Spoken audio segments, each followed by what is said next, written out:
Super, very good. So, hello everyone, and I hope you're having a great Saturday so far.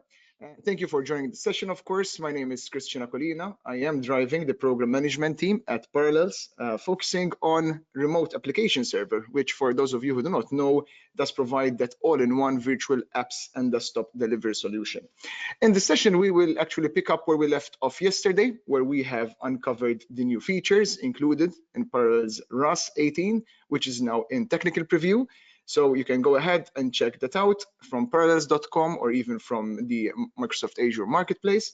However, primarily in this session, we will be focusing on one of the core features, that of the unified Windows Virtual Desktop integration, understanding how it all works, and also have time for demos, both understanding the admin experience and also the end user experience. So we're feeling quite lucky today.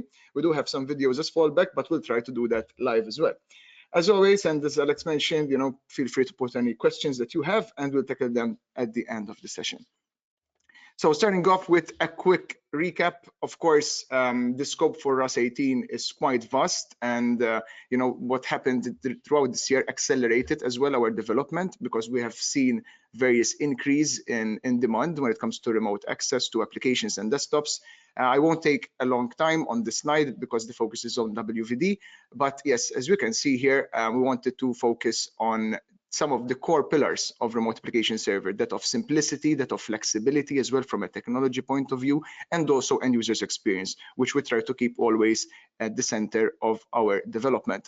So without further ado, the unified WVD integration, FS Logix profile container integration, very easily done from the RAS console, the image optimization that we talked about yesterday, and where we have over 130 built-in optimizations there, more session details for administrators, distribution to local storage, so you can use VDI as well on local as well on shared, very easily done from the same console, and our work towards moving to a web-based management portal. These are some of the highlighted features, along with that accelerated file retrieval, which we have been hearing quite good news from our customers already today, that were included, and partners actually that were included as well in the private technical preview.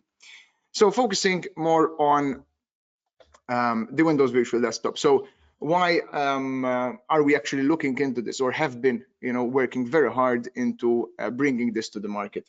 So from our user base, and actually in line with the market in general, we have seen quite an increase in interest around WVD.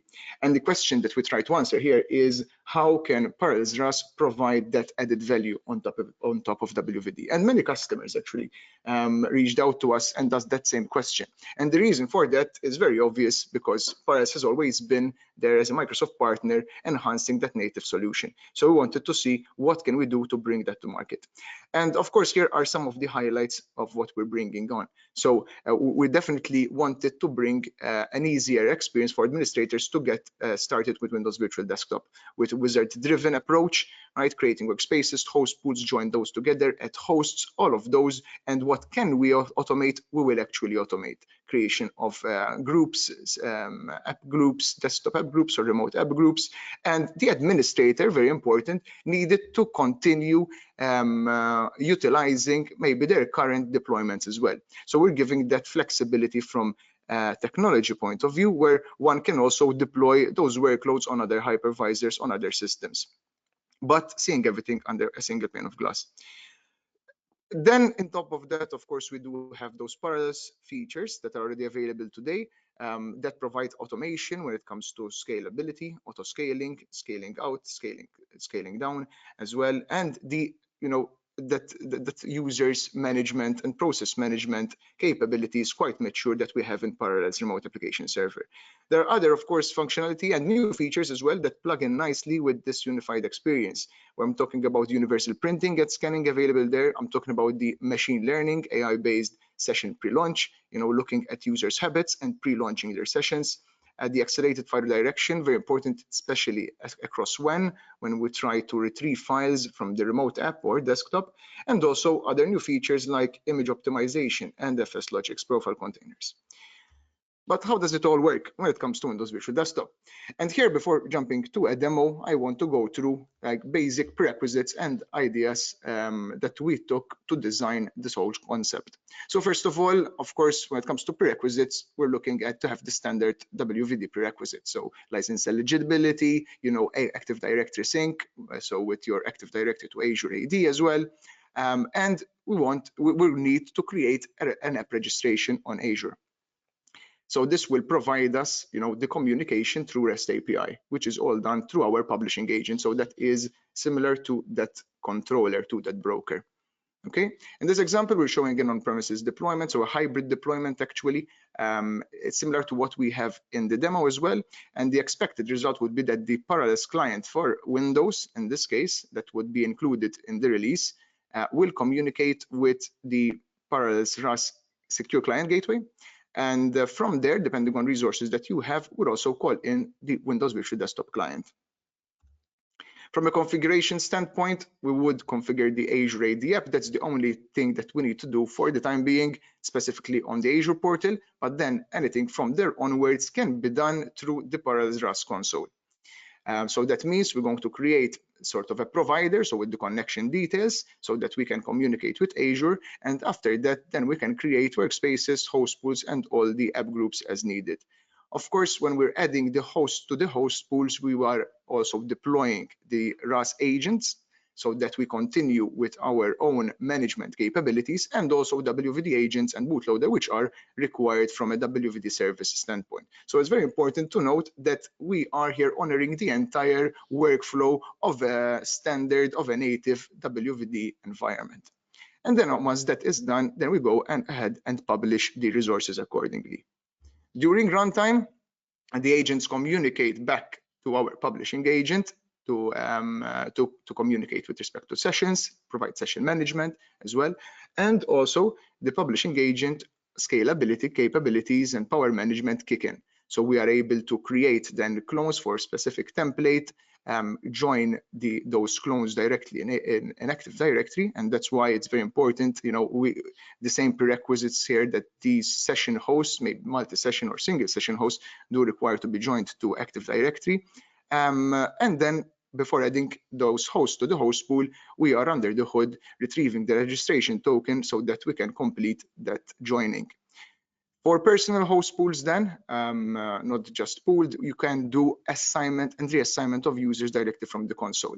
And that what happens under the hood is actually we are removing the WVD agent and reinstalling using a new registration token. Similarly, with auto-scaling, of course, there's the other side of it with extending the infrastructure based on demand. Also, we are decreasing the infrastructure based on demand as well.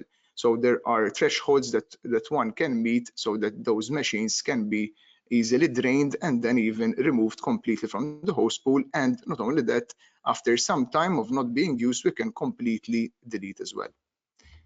On application launch, this time, the Parallels RAS client communicates with the gateway and authenticates with Active Directory credentials. However, at that point, then we will retrieve all the available applications and desktops, any resources, files, folders that were made available for that user, of course, depending on the traditional Parallels RAS filtering capabilities. So depending on the user or group or location of user, devices, IP addresses, so on and so forth. The user is able to see all these resources in the same Parallels client, and depending on the resource, then we take the right action. So focusing, of course, on a WVD resource-based resource, what we'll be doing is we're downloading WVD client, if it's not already available on the system, okay, installing that, and that is the standard approach. I will be talking more in detail about a different client feature set. We have standard and advanced. But if we're looking at standard, we download, we install, and we completely utilize that Windows Virtual Desktop client once the user launches that resource that's coming from Windows Virtual Desktop. At the time, we acquire an Azure token and we authenticate with Azure AD credentials. Okay, very important for the user, wanted to keep this as transparent as possible. Okay, because the end user wouldn't really care where these applications are coming from, as long as they have access to this application with the right connection flow, with the right user experience. So this is something that we've seen yesterday as well.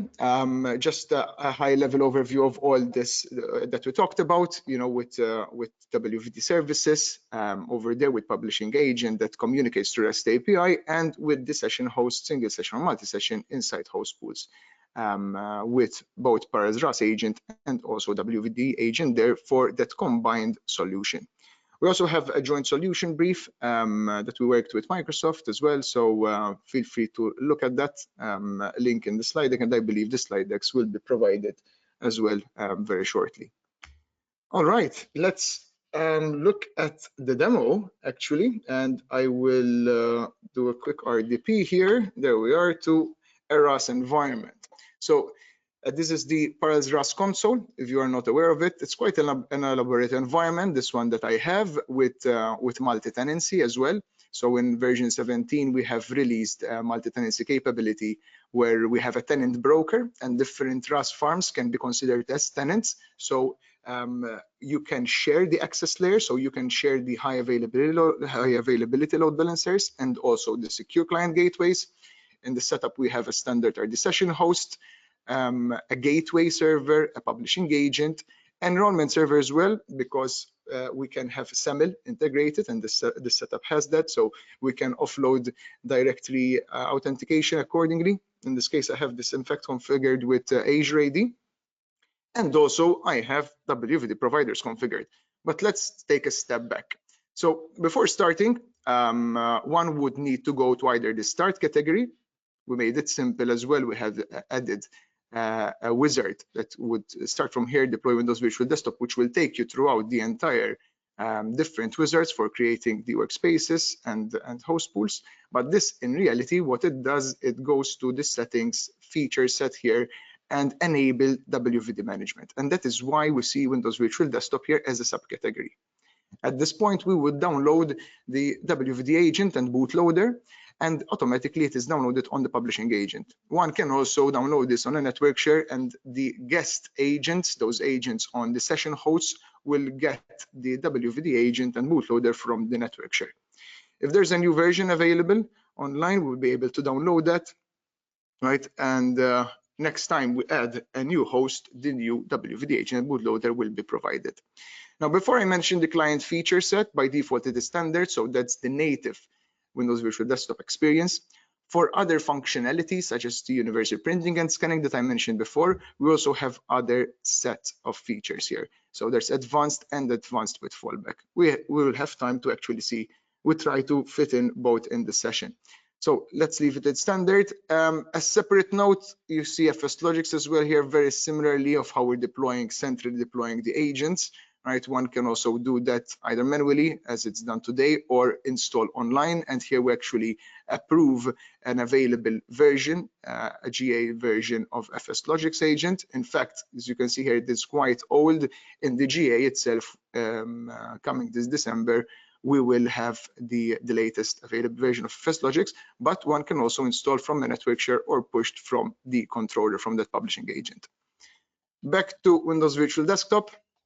Here, we're going to follow all these steps. So first of all, you need a provider. So that is a connector to Microsoft Azure. And that would only need for us to add the tenant ID, right, subscription ID, and also the credentials of the application itself. So that application is the app registration. So if I, let me switch to Azure. We're going to be switching a bit back and forth just to understand exactly what is happening on the Azure side. We have an app registration over here with the right API permissions provided. Okay, this is all in documentation of what permissions are required. Back to the provider. So once that is done, then we can go ahead and create a workspace. In this case, I already have a particular workspace over here. If I wanted to create a workspace, I can choose amongst the providers that I have. I only have one provider. I can create one directly from this wizard, or I can select an existing workspace. Let's try to add another workspace here into workspace. And I can choose the resource group on where I'm going to deploy this. Right? In my case, I will go ahead and choose the current one that I'm using. This is actually SI or GO1, which is in East US. If I didn't have a resource group, by the way, I can also create a new resource group.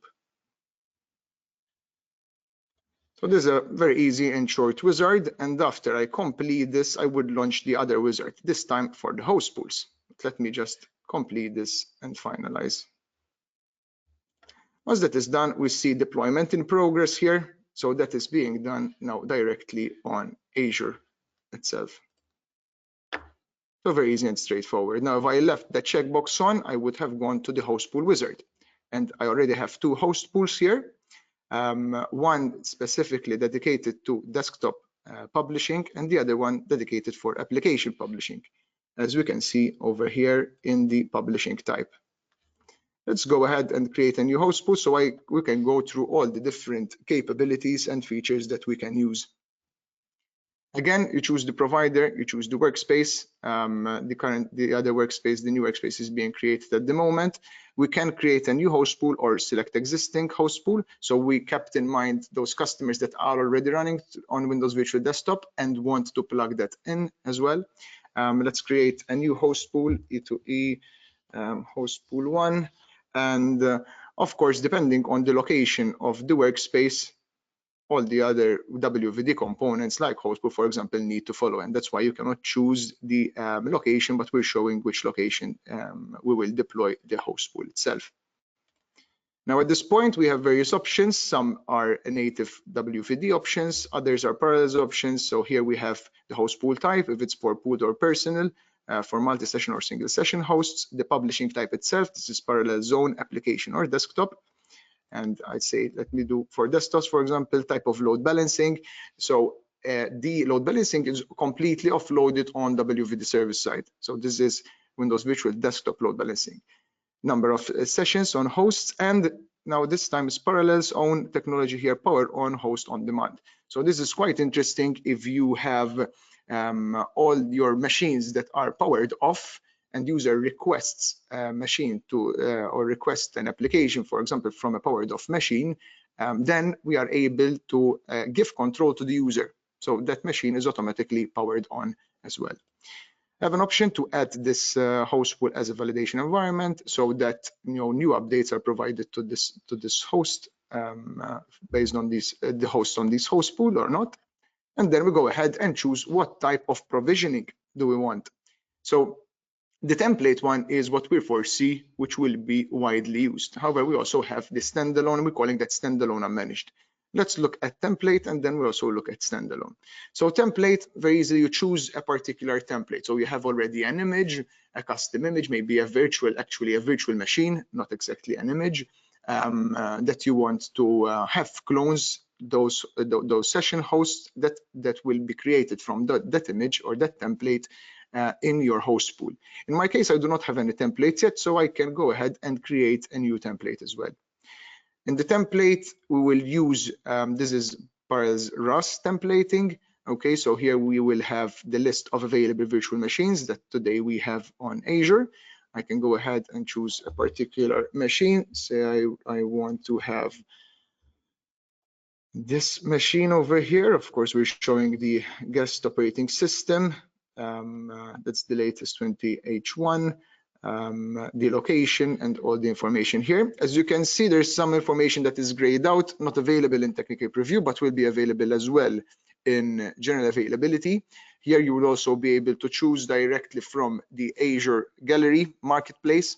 So we'll be using just the public marketplace as well, and also shared image gallery. So if organizations would already have those configured images, they can utilize those very easily from here. Once I choose my virtual machine that will be used as a template, will be promoted as a template, then I have some template specific capabilities.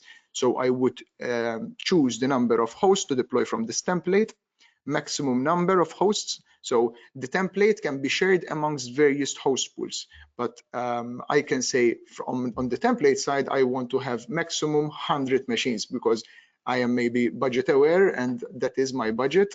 And total maximum 100, and then on the host pool, at the host pool side, you can decide that on this host pool, then I want to set a different limit. Creating these machines, you can also set availability set on or off. Of course, keep available buffer, so this will increase the number dynamically of the host machines depending on the requirements, depending on the requests. So if you have keep available buffer 5 machines and you already have 5 machines that there are no users assigned or logged on to those machines, then when that user logs on, automatically a new machine is created. Host power state after preparation, this is something quite new as well that we introduced, so you can pre-create all the machines, without like this dynamic allocation, but maybe you do not want to have all these machines powered on because again they will consume compute. So in this case we can also say once these machines are created, creating like 50 machines all at one go, then I want their power state to be powered off. And powered off here, and in terms of when you're using Azure as a provider or WVD, means of course deallocated. If machines are not in use after a specific period of time, then we can of course delete these machines or not, depending on the requirements.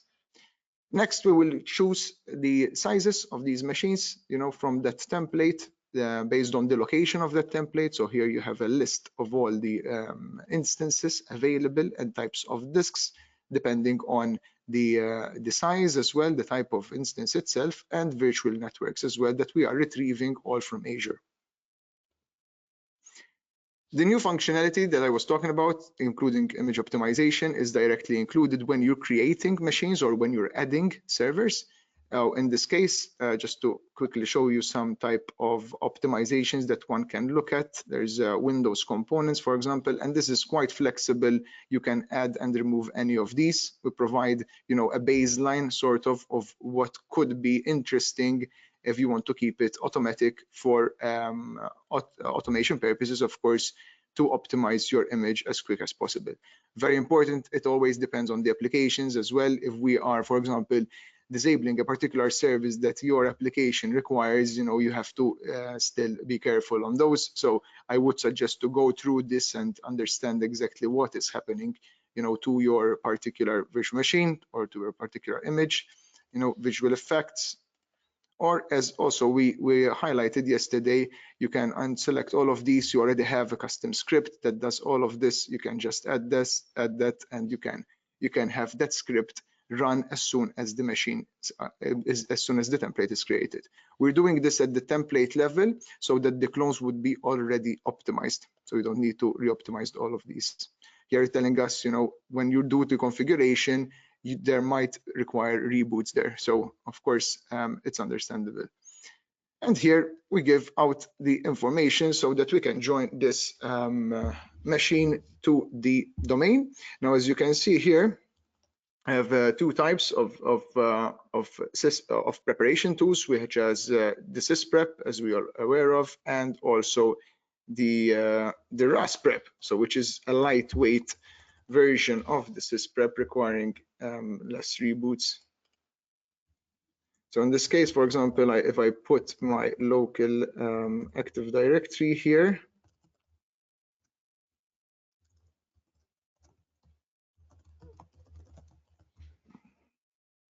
I can choose my OU where I'm going to deploy these instances.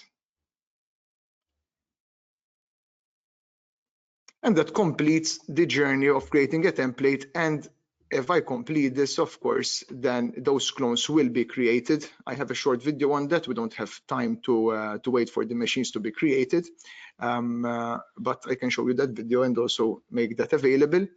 Once those machines are created, they are joined to the host pool, of course, and part of Windows Virtual Desktop. If I had chosen standalone, now there's no templating, so we already have pre-configured machines. Maybe it's not recommended, of course, but you could have different hosts there in such a host pool. On the templated host pool, these are all homogeneous. We want to keep that, for the users to have that standard users experience across the different hosts that they will be, of course, load balance onto. So again, here I would choose my particular image, or in this case, the VM itself.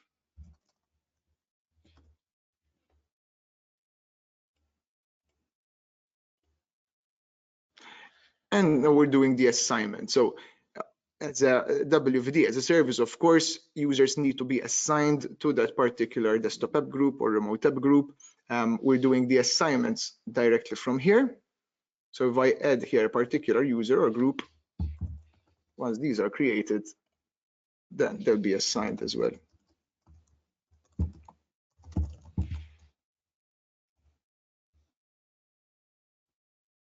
At this point, we are mapping the users as well. We're making sure that that user is available in Active Directory. That's where we are searching first from, and that the same user is synced correctly with Azure AD. If it is not synced, then there would be issues. We're looking at doing manual mapping. However, when the session starts from WVD as well, there could be issues with launching the session. So even for the technical preview, that user is required to be synced properly with Azure AD. And here again, a new feature that we talked about, the FS Logics part, where during the creation of the joining the host to the host pool, you can set the user's profile. And in this case, I only have FS Logics available using either that assembly location or cloud cache, and then looking at the inclusion and exclusion for users, folders, and also any configuration pertaining to FS Logics profile containers available and can be done from here directly.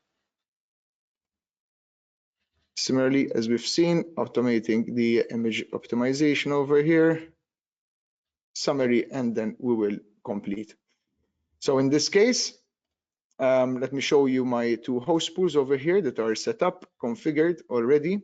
As you can see, this host pool itself is using desktops as publishing type, and I have the desktop application group. For the time being, when we're creating the hosts on Azure or joining specific pre-created hosts to host pools that are managed from Parallels RAS, we are using various tags as well, because those are important, because customers may use WVD session host managed separately, of course, and that could be an issue. However, if a customer, for instance, changes some of these tags or uses these machines on separate host pools separately, or removes different hosts outside the RAS environment, then we would have also an option to repair the status itself. So that's quite handy as well.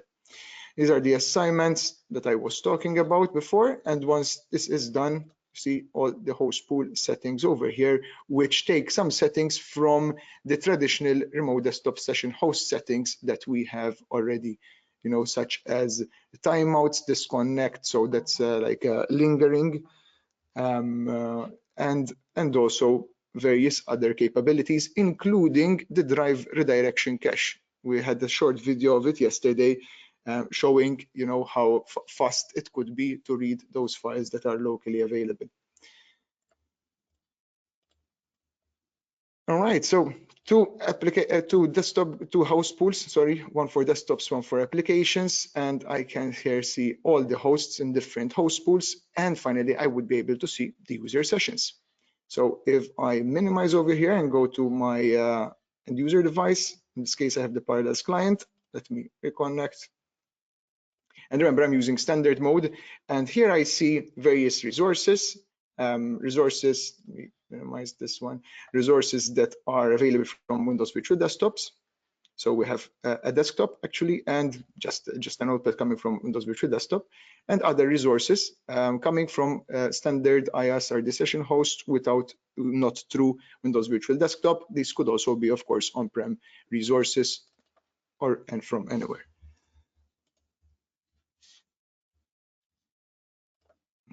So in this case, I launched a client.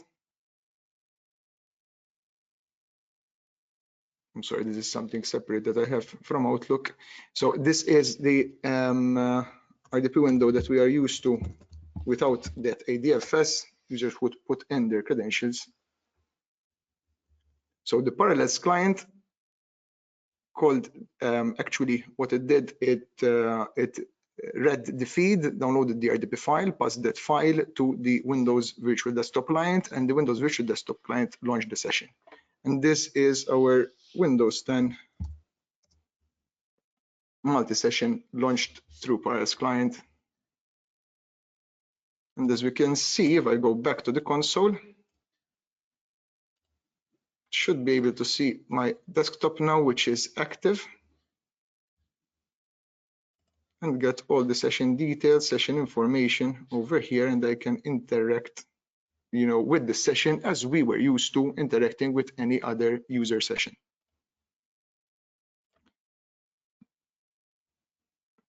Now that is the experience when using standard, and in fact, remove that. I have the Windows Virtual Desktop over here.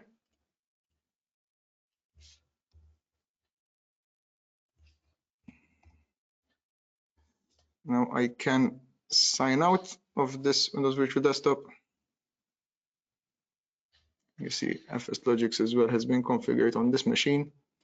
And I can go to the console and also change the features, say, to advanced mode. So the difference here in advanced mode, let me make sure I log off all sessions.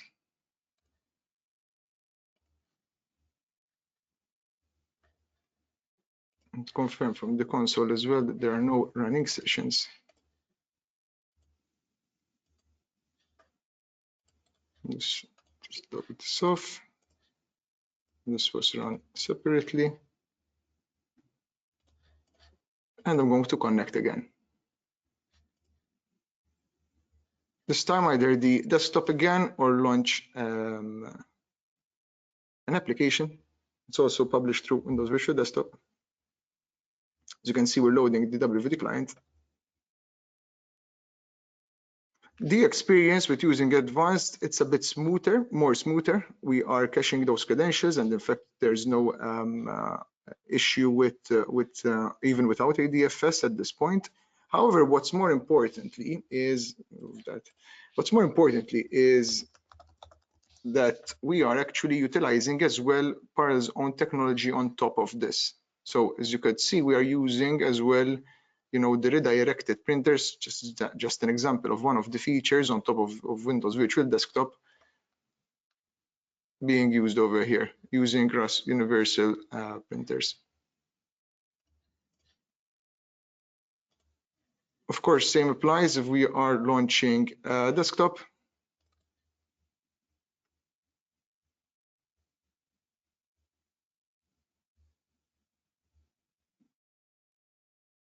So we're treating that as, for the user, there's no difference essentially between, a resource coming from Windows Virtual Desktop or coming from somewhere else.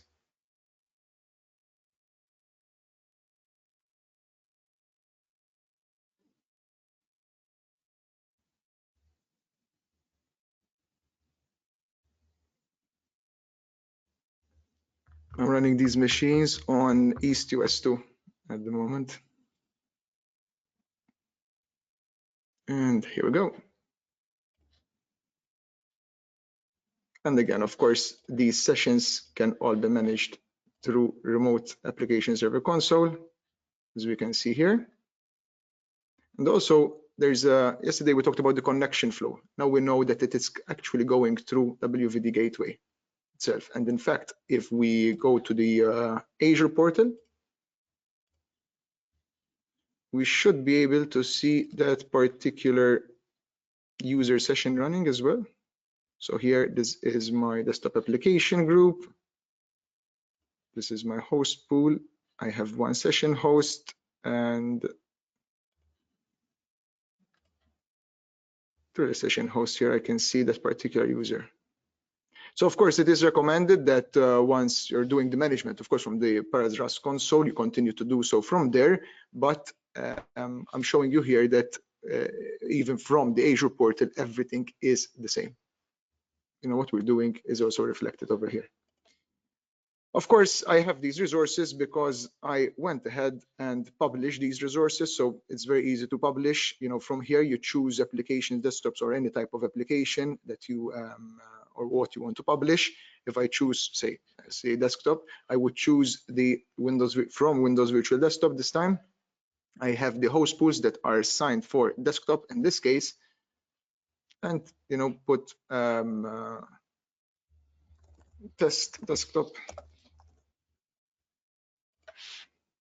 Simple as that. So we have the publishing from the desktop itself and filtering. So filtering is based on assignments. So you could have different assignments, but then you can also limit to specific users. So it's not just the native assignments from Windows Virtual Desktop. And those filtering type then can be done based on what we mentioned before, client, IP, gateway, or user or groups. Okay, so that was like a quick overview of the integration itself from an admin and from an end user side. Of course, I do have another video here showing the completion of the templates. So once the template is created, then the hosts are shown as pre-created over here based on template configuration. And the same thing, of course, happens. This time we point to that host pool that is based on templates, but the experience is the same from the publishing side, where the user can go and launch that desktop from a templated host pool. Again, this is the standard method, using standard client feature set.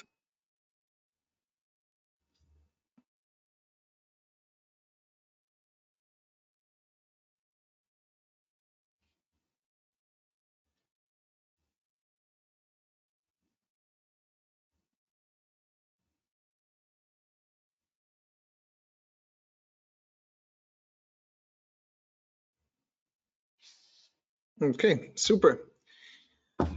So from our side, again, just a reminder, Parallels RAS 18 is in public technical preview from 2 days ago. So yeah, you can go ahead and check that out from the Parallels site, or even on the Azure Marketplace, where you can find Parallels RAS technical preview there, which will, as soon as the machine is deployed, the RAS configuration is all carried out for you. Of course, you would need to do the WVD configuration then. And as always, again, we are open for feedback. So if you have any, recommendations, concerns, questions, please feel free, to reach out to us. This is something that we try to keep open as well. We try to listen as much as possible to the market and to the requirements of our customers. And many of the times, the roadmap is actually built on such requirements. So please feel free to go ahead and reach out to us.